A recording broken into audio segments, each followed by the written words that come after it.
The artists take a chance. They put it all on the line and they move into a part of town that's decrepit. The building was built right around 1899, 1901.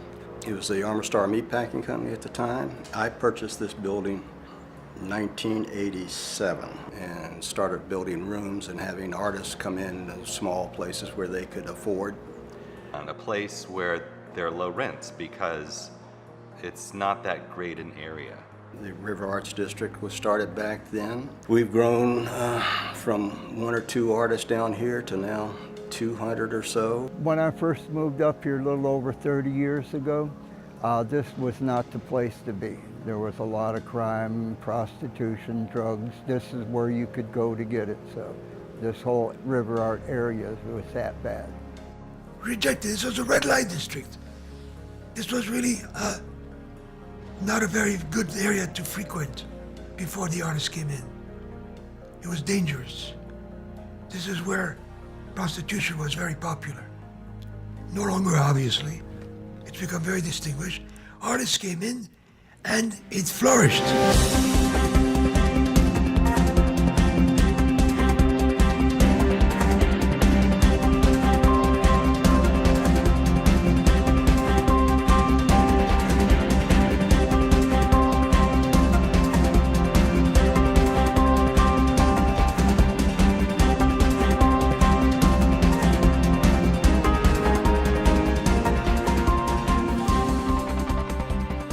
Sacred places.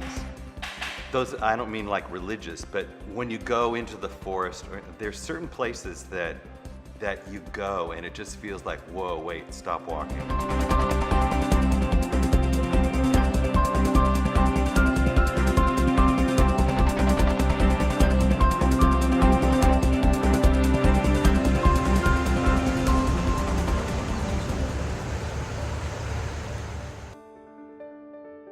This community is very special, very unique, and supportive of what I do and what a lot of artists do, so I definitely hold it dear.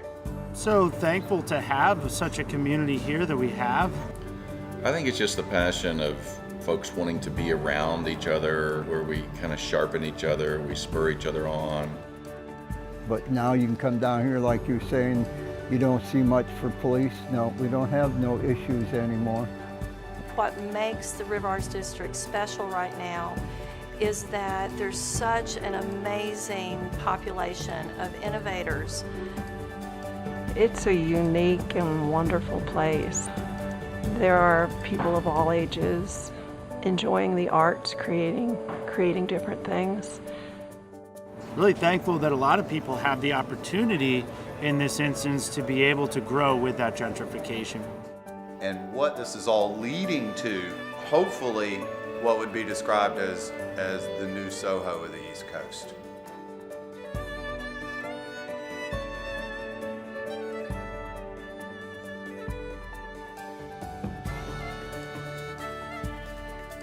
In a perfect world, it would be left alone. But it isn't left alone, and this always happens. Gentrification is and always will be a double-edged sword.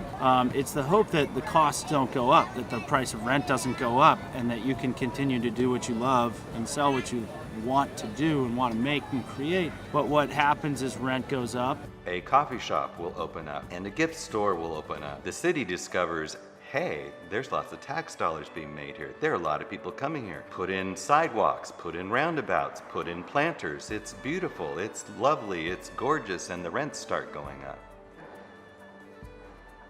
So within 5 years, this very well may become the River District, but not the River Arts District, because we'll have to go somewhere else. I hope that's not the case, but it usually is. The artists won't be able to afford the space here.